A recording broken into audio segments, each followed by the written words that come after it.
And we are live. So welcome to the first session of Conversations to Connect.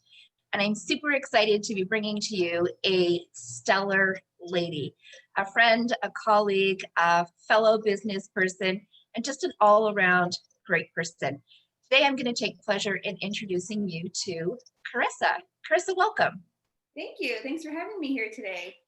I'm so excited to share your juicy goodness with our community. You see, ladies, what I love about Corissa is that she is going to show us how to build wealth. How to build wealth. And what I want you to know is that she doesn't come from wealth. So she's actually coming from a place of failing forward. She has made mistakes, she's overcome hurdles, and she is here to share her knowledge. And I'm super grateful for that. So, Corissa, I wish we had hours. I think I could sit and just talk to you for hours about the journey and the path that you've been on. I know where you are right now, but I want to take our community back to the beginning. So we're going to go backwards just a little bit, and we're going to learn a little bit more about Corissa. So Corissa, you're not originally from Ontario, are you? No. So I was born in BC, spent the first couple of years of my life, and then my parents moved to Manitoba because that's where prosperity was supposed to be. So they moved to Manitoba. My parents both grew up in Manitoba. So they still had family there, and the family was saying, come here, the possibilities are endless. Little did they know that about 2 years after they moved from BC, then BC skyrocketed and became very prosperous, whereas Manitoba has kind of stayed stable. Like it's not one of those booming, we hear BC and Alberta and Ontario, growing at fast rates. Manitoba's a good, stable province. And so I know my dad, he's 75 now, and he's still kicking himself that they moved. So yeah. But stable's not a bad thing. And most of the people looking here or watching you today will be really content with the status quo and content with stable. And you certainly did start off stable. I believe you married your high school sweetheart. So I married my childhood sweetheart, really. So we grew up in the same church together. Our families were friends, and we started dating, whatever dating is when you're 15 years old. But I was 15, he was 17. And we got married when I was 17 and he was 19, and had our first baby a year and a half later. So I was a brand new mom at 19, barely 19 years old, and had the world by the tail. So I thought, just having a husband who loved me and a baby who loved me. And it was my all-time dream. And you went on to have 3 children together? Yes. You had 3 children. And then although you thought life was, you had, it was a cat's meow. Everything was going exactly as planned. You could check off all of the to-do boxes, married, children, good marriage, content. And then your world sort of took a stall. A speed bump, really a roadblock, the whole bridge came down. Can you tell me a little bit about that first roadblock, or the big one that you had to overcome? So in 2008, it was January 2008, and my husband, it wasn't 2008, it was 2005. January 4th, 2005, my husband had a seizure, which caused a CT scan to happen, because if a seizure kind of comes out of the blue, they don't know what it is. They want to do that. The thing was the backlog to have a CT scan was 2 weeks. So after the seizure, we waited 2 weeks to have it. Found out that he had like a grapefruit-sized tumor in his left frontal lobe of his brain.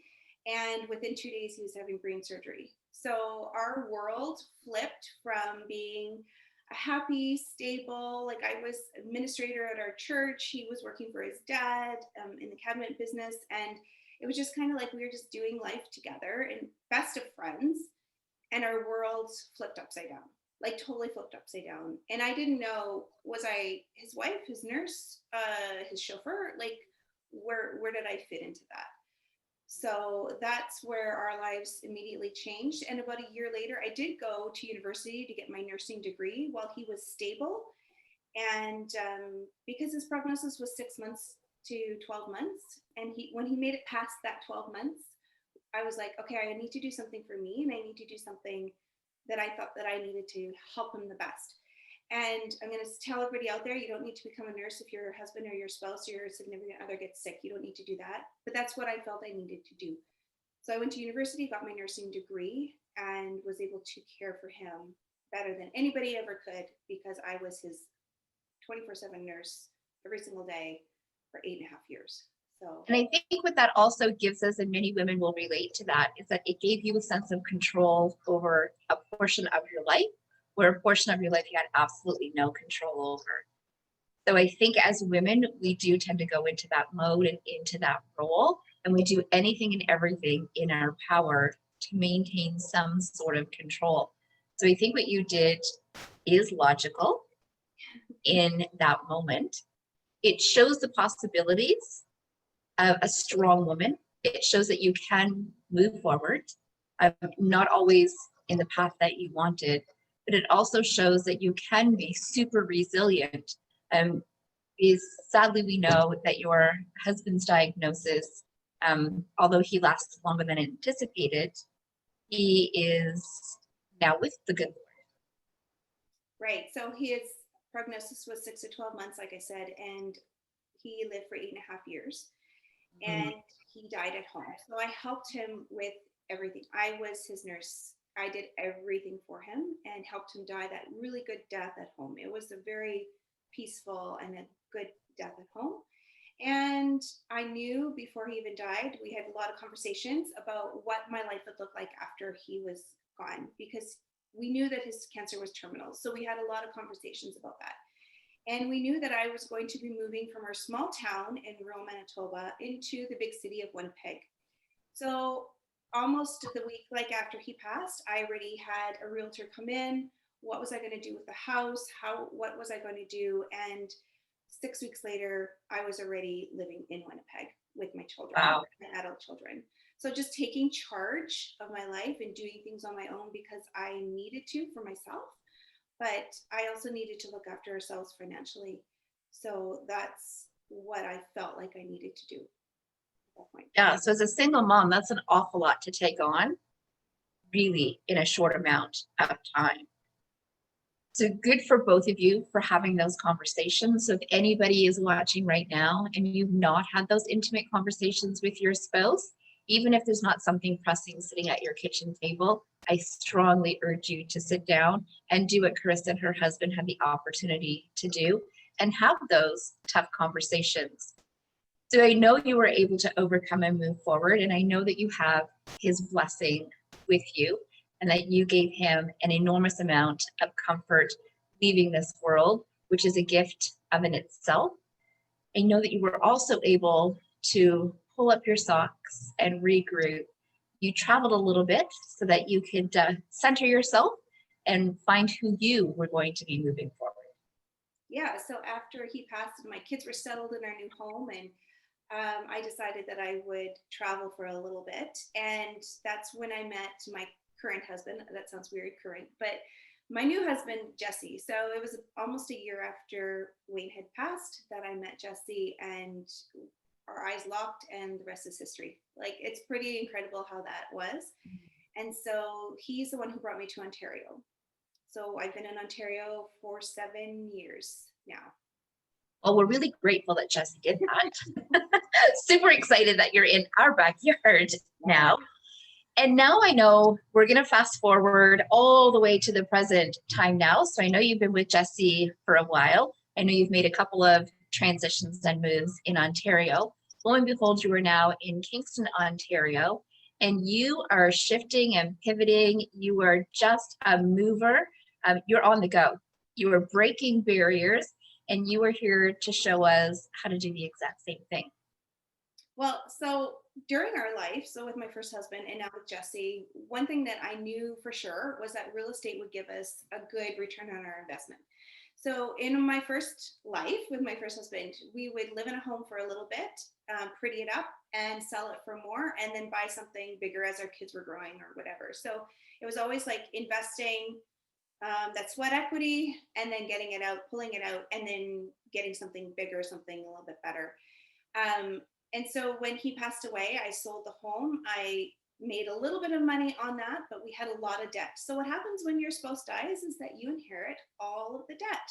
And in 8.5 years of living on disability insurance without my income whatsoever, we had a lot of debt. So anything that we had, like his insurance or anything that we built into the house, pretty much went to pay that. I had about 6 months of living expenses after that. So it wasn't much. We didn't have much after that. So I knew though that to replenish my wealth and to replenish my bank account, I needed to get back into real estate. So that's what I've done kind of as a hobby throughout my life. And during COVID, and even just before COVID, so about a year ago, I had some well-meaning friends who would say to me, like, I don't know what we're going to do. I'm going to have to remortgage again. Like, I don't know how we're going to pay our bills. And my heart was like, what do you mean you're going to have to remortgage again? Like, you're at a good stage in your life. You shouldn't have to be doing that. And that just kind of weighed on me. And then during COVID, when people were taking CERB and they were getting their mortgage deferred and all those sorts of things, and I'm like, oh my goodness, like if they would have set things up ahead of time so that their finances were solid, they wouldn't have to do this. And like those CERB and deferrals and all those sorts of things, they're good. However, they're affecting credit. So if somebody wants to now go and get a mortgage after they've deferred their mortgage, that's not going to happen for many, many, many years. So it's going to hurt them in the long run, even though it was short-term gain. So during COVID, I decided to get my real estate license in the province of Ontario. It was supposed to take 3 months, but COVID made sure that it took 6. And I am now partnered with a local real estate company who is global. And my passion is to help people grow their wealth through real estate. So while I love helping people find their first home, their forever home, whatever that may be, I take them backwards into a process of let's do the numbers. Is this going to make sense in 6 months, in a year, in 5 years, in 20 years, if you're going to purchase this property? And what I really get excited about is when somebody says, I have an existing home and I have X amount of equity in my home. Can I use it to bring cash into my life? Absolutely, you can. So I love helping people find another property and to figure it all out on how they can now cash flow with an investment property. So we have investment properties now in Kingston, and we are cash flowing about 15% like return on our investment. And that's huge because we can't get that anywhere else. You can't get that with TFSAs. You can't get that with stocks or bonds. It's like, it's solid. And we know that the real estate market's just going up. So that equity that we've built into these properties already it's been incredible. So in a year from now, we're going to refinance, pull that out, and just keep doing what we're doing. So I love showing people. And it's amazing because what I'm hearing you say is that somebody doesn't need to have a ton of money sitting in a bank account ready to put down that down payment. That there are ways to use their existing property to help finance that secondary property. And then once that has pooled and has some equity in that, they could do the same and they could rinse and repeat, rinse and repeat, rinse and repeat. I love that you're also saying that you sit down and you talk with people, that you don't assume that this is a good fit for everyone. Because let's face it, it's not. It's not a good fit for everyone. But for those that is a good fit for, it is a stellar way to be growing your wealth. And yes, some people might say that real estate takes a dip as well. It does, but we know that it always course corrects. And when it course corrects, it tends to continue to go up in value. Yes. Amazing, amazing. So Chris, if somebody wanted to reach out to you so that they could have a conversation with you, how would they do that? So the best way right now is to find me on Facebook. So I'm the only Corissa Levair on Facebook. So my name is spelled CORISSALEVAIR. And on my personal page, there's a link to my public group, my business page. I don't even know how to say it. So it's Levair Real Estate. So if you do the @ sign in Facebook, @Levair Real Estate, you'll find me there. And I'm posting a few times a week for sure on real estate and how we can grow our wealth through real estate. If somebody wants to get in touch with me, you can message me. You can also email me at levairrealestate@gmail.com.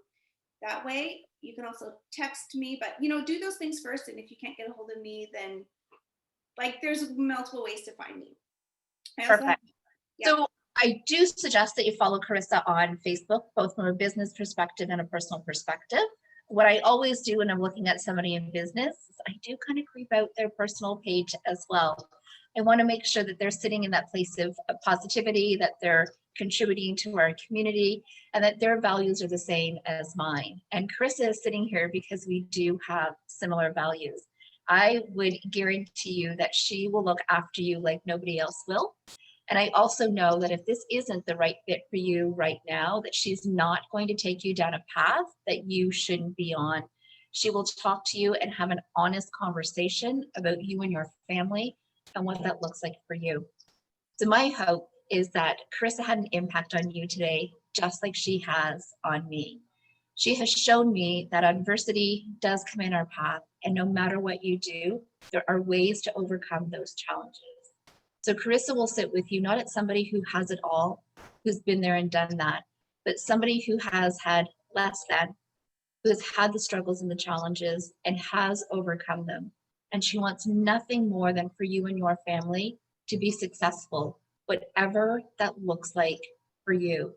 And if we can give you more money so that we can spread that over your lifetime and your lifestyle is a reflection of that, Carissa will have done her job and done it well.